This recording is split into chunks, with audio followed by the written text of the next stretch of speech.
വാഹനം ചെറുതോ വലുതോ ഏതുമാകട്ടെ, ജീവനാണ് പ്രധാനം. ചെറിയ വാഹനം ഇടിച്ചാലും വലിയ വാഹനം ഇടിച്ചാലും നഷ്ടപ്പെടുന്നത് ജീവനുകളാണ്. അങ്ങനെ നഷ്ടപ്പെടുന്ന ജീവനുകൾ ചെറുതോ വലുതോ എന്നൊന്നും നമുക്ക് തരംതിരിക്കാനാവില്ല.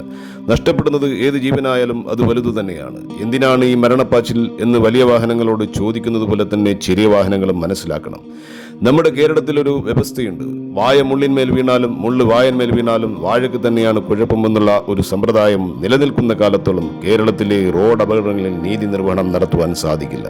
അടിച്ചവൻ പ്രായപൂർത്തിയാകാത്തവനും അടികൊണ്ടവൻ പ്രായപൂർത്തി ആയവനുമാണെങ്കിൽ ഇവിടെ അടികൊണ്ടവനാണ് കുറ്റക്കാരനാവുന്നത്. അത് പാടില്ല.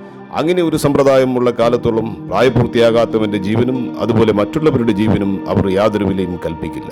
വലിയവനും ചെറിയവനും വേണം ഒരു മൂക്കുകയർ എന്നുള്ള നിലപാടുകൾ അത് സ്പീഡ് ഗവർണർ കൊണ്ടോ മറ്റു സാങ്കേതിക വിദ്യകൾ കൊണ്ടൊന്നും നടപ്പിലാവില്ല. കർശന നിയമ നടപടികൾ തന്നെ വേണം. കുറ്റം ചെയ്തവൻ അത് ചെറിയ വാഹനമായാലും വലിയ വാഹനമായാലും കുറ്റം ചെയ്തവർക്കെതിരിൽ കർശന നടപടി എടുക്കണം. എങ്കിൽ മാത്രമാണ് ചെറിയ വാഹനമായാലും വലിയ വാഹനമായാലും അവരുടെ ജീവൻ ഭയപ്പെടുകയുള്ളൂ.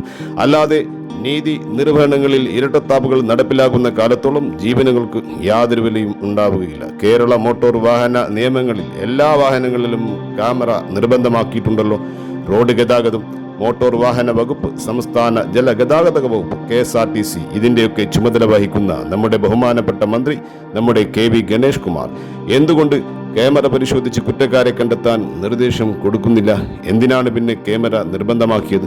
പരിശോധിക്കണം. ക്യാമറ പരിശോധിച്ച് അപകടം ഉണ്ടാക്കിയത് അത് വലിയ വാഹനമാണെങ്കിലും ചെറിയ വാഹനമാണെങ്കിലും വേർതിരിവില്ലാതെ നടപടി കൈക്കൊള്ളണം. എങ്കിലേ അടിച്ചവനും അടികൊണ്ടവനും സ്വന്തം ജീവനും അതുപോലെ മറ്റുള്ളവരുടെ ജീവനും വില കൽപ്പിക്കുകയുള്ളൂ. കാത്തിരിക്കാം നമുക്ക് ഇങ്ങനെയുള്ള ഒരു നിയമ വ്യവസ്ഥകൾക്ക്.